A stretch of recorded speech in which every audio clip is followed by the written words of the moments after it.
My passion is Muay Thai, or better known as Thai boxing.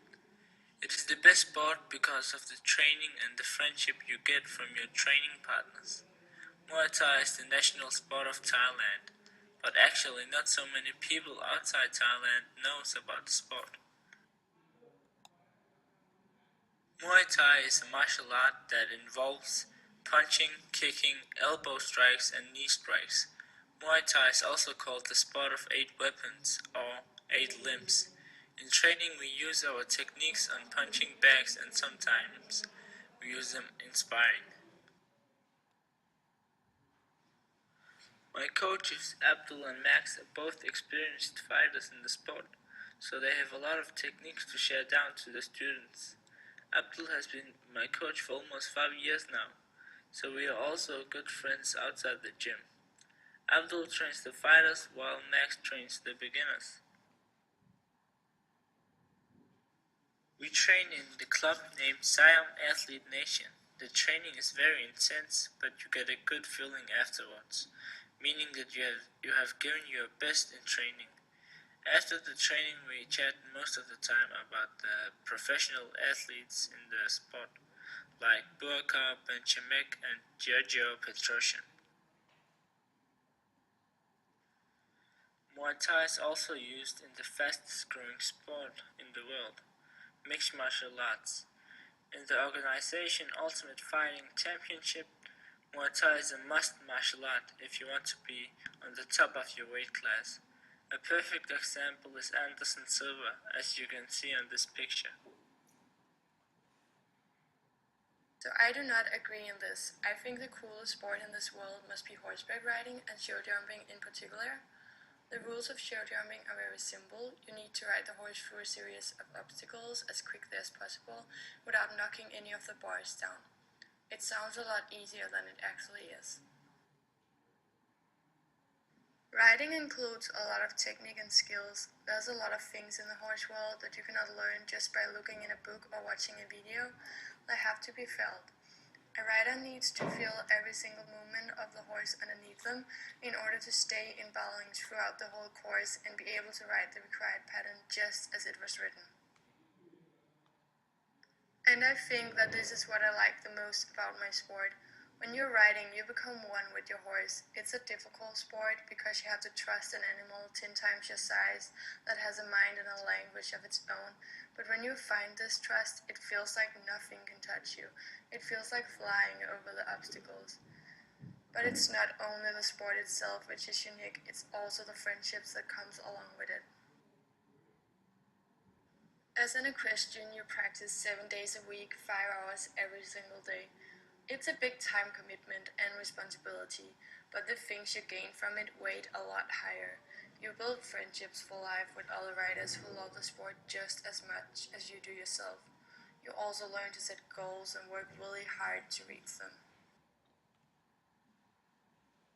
You learn how to be fully concentrated, and riding also improves your strength and coordination, since you need to use every bone and muscle in your body.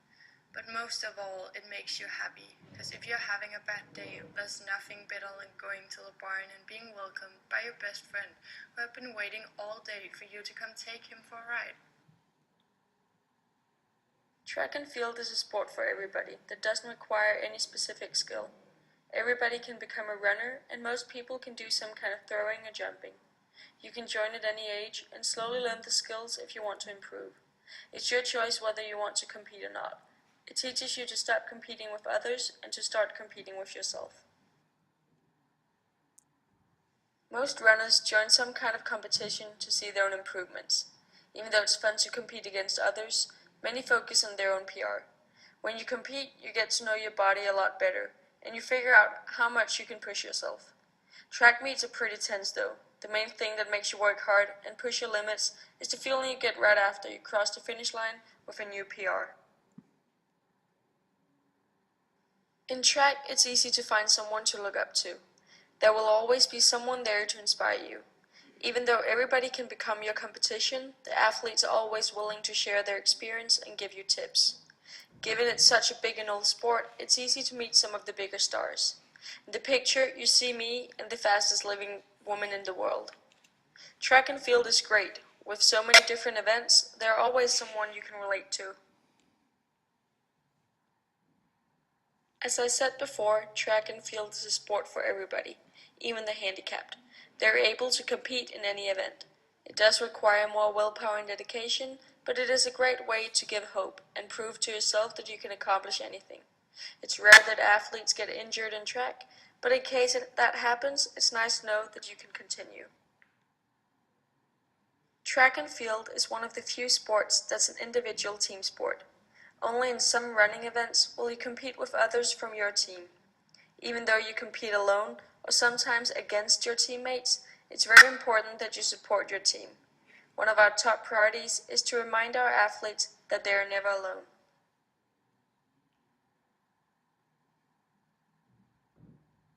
Brew sports, eat cookies. Now guys, there are a lot of downsides to sports as well.